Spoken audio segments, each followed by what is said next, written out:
So guys, what's going on? Welcome back to the channel and welcome back to a new video. So in this one today, you're going to get all the build up for Friday's game as Manchester United take on Leicester, kicking off the next round of the FA Cup. And also guys, the January transfer window has slammed shut. Manchester United's business has been complete. We will talk about it, guys. I will give you my thoughts and my opinions on what went on, and also talk to you guys about the incomings and outgoings and why I feel that Ruben Amorim was massively let down by Ineos throughout this window by not bringing in a striker, something Manchester United desperately needed, which hasn't been addressed. So make sure, before we get into it, guys, make sure to like the video. That would be greatly appreciated. Please make sure to comment your thoughts down below on the window as a whole. Do you think it was a good window?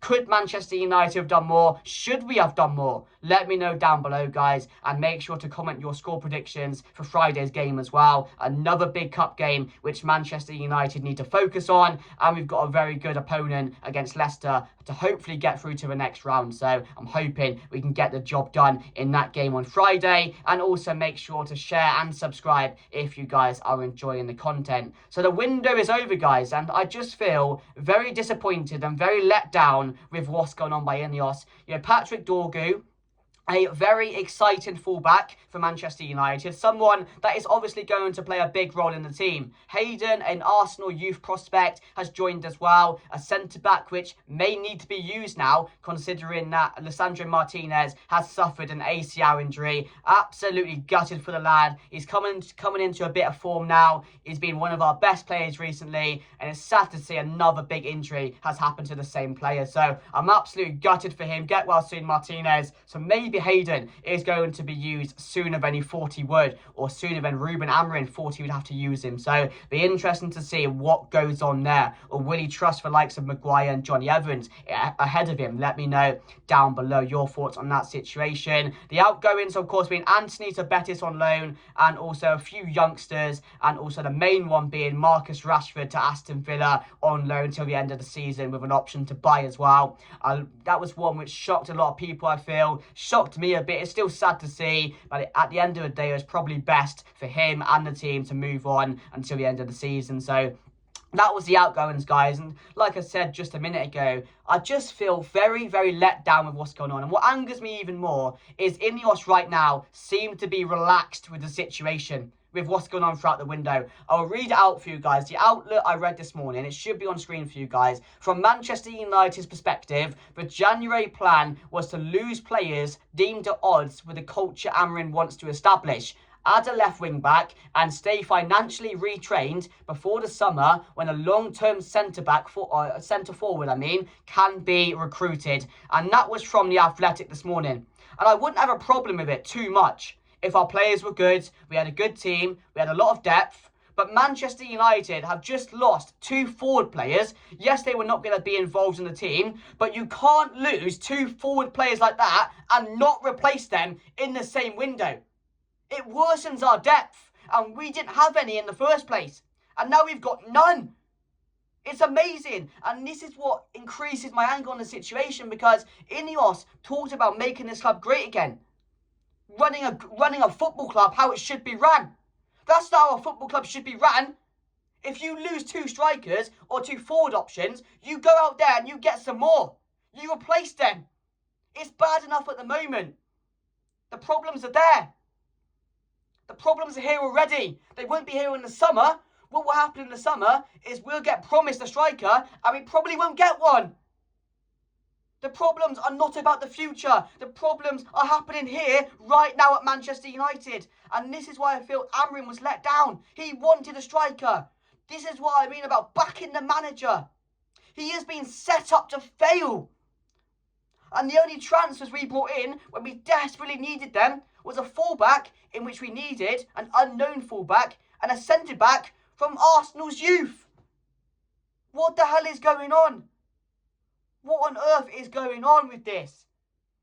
I just feel like, I think you guys are in the same boat as me. We just feel let down. It angers me how these guys can be relaxed about what's going on when we're sitting in 13th place in the Premier League, having the worst season we've ever had, and looking a mess every week. And they're okay with that. Address the problems. It's absolutely pissing me off. You know, not getting rid of Casemiro, not getting rid of Eriksen, Johnny Evans is still here, Lindelof's still here. All the problems are not about the future. All the problems are now. I understand, yes, in the summer, you can do a lot more. January, you can't really do too much. We're seeing Manchester City go and spend 180 million. It's all right for some, isn't it? Yeah, I understand waiting for the summer, prioritising a striker in the summer. But no, it's not about that. It's about doing it now. Because we're going to be in even more trouble in the future. By the time we get to the summer, we might be in the Championship. And, you know, we have big league games coming up. We have big games in the Cup. We have an FA Cup, which we need to go and win this year. A Europa League, our best chance at going to win a Europa League this season. Because the Champions League teams don't drop in. So we've got a massive chance. But do you know what? We don't have a chance when we have strikers who can't put the ball in the back of the net. And when we eventually go out of the Europa League, what are we going to go back to? We're going to go back to this window and question once again why we didn't sign a striker. I can call it now. I can absolutely call it now. It's just completely angered me because Ruben Amorim deserves to be backed. Ten Hag got backed a lot towards the end of his reign. Got backed a lot. Got all the players he wanted. And Ruben Amorim was set up with this team and set up to fail with it. Because they've not backed him a single bit. But yeah, I'm not happy, guys. I'm not happy. But let me know your thoughts down below on the whole situation and what's going on, guys. Because yeah, you see Matthias Tau going on loan to Spurs. Why couldn't Manchester United get Tau? Someone tell me. Someone tell me why we couldn't. And he chose Tottenham over Manchester United. Ineos are a complete joke. They're a joke. And since they've arrived, they've done nothing but spoil and ruin this football club. Like, we are bad enough as it is. But I didn't think getting in new owners would make it worse. You know, they talk about the cost cutting. They've got people out of their jobs. They've increased ticket prices. It's an absolute joke. It's a fucking joke. I genuinely had high hopes for these. I really, really did. But they're not giving it back to us. They're making it worse. And it's absolutely infuriating, guys. But, yeah, like I mentioned, you don't go and loan out 2 forwards and not replace them. It's not like the whole transfer window as a whole is what is angering me. It's the situations and how we've dealt with certain players and certain situations in this window. That's what angered me the most, not the window overall. It's just so frustrating because, like I said, guys, this club's a mess at the moment. We're an absolute mess. And we've not been helped. And I'm sure Ruben Amorim will feel like he's been let down as well. The reports coming out on the last day of the window that he wanted Manchester United to go and sign a striker. Because you can see the problems. The statement was there from Amorim. He played Kobe Mainu in the striker role and benched his 2 strikers. Ineos, wake the fuck up. Wake up. It's there. You can see it. We can see it. Address the problems, man. But nah, I'm just furious about it, guys. Really furious about it. But let me know your thoughts down below. Rated from 1 to 10. I'm happy with Dorgu and Hayden coming in. But like I said, we're Manchester United, guys. Like, is this really how bad it's gotten? Yeah, I'm just angry with it, guys. But going on to Friday's game, Manchester United take on Leicester City in the next round of the FA Cup. And it's a game Manchester United will be happy with. It's another chance where Manchester United are heavily favoured to win the game. And it's a chance to have an easy way through to the next round. I don't think Manchester United will make it look easy. We never do. We haven't done any easy games recently in the Premier League this season or made them look how they should. And again, Leicester will be up for it. Another game at home. I'm not confident with home games anymore. We get battered every game at home now.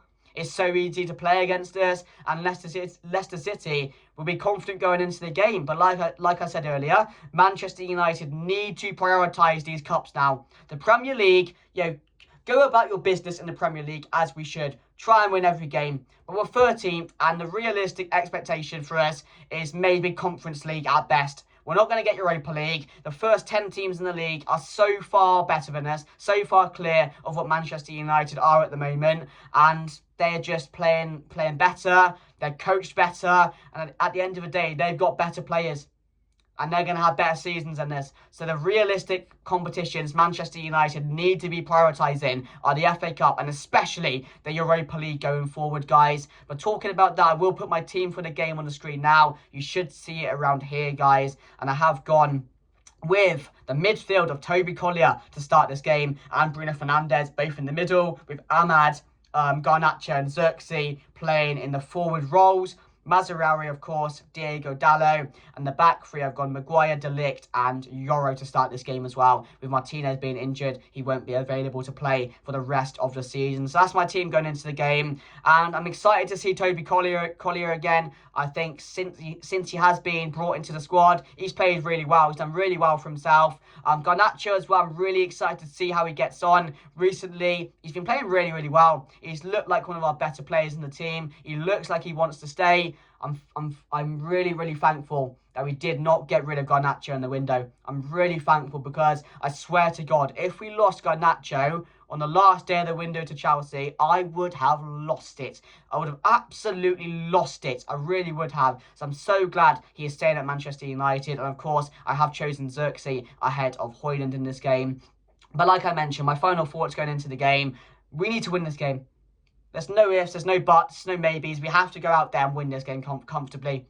And Manchester United need to start getting serious about these cup competitions now, because it's our best chance to get into the Champions League. It's our best chance of winning a trophy. And like I said, with the way the season's gone, the best thing we can hope for is to go and win a trophy this season. So let's hope we can do it, guys. But my score predictions, I'm going to say Manchester United to win.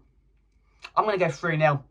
I don't know why I'm saying that, because we will concede, but I just think Manchester United will turn up in this game. There's no reasons behind it. I just think it's Leicester City. We should be battering them, and hopefully we do. So I'm going to go 3-0, guys. But thank you guys for watching the video. If you did enjoy, make sure to like, comment, share, and subscribe. Thank you for watching, and I'll see you guys later. Goodbye.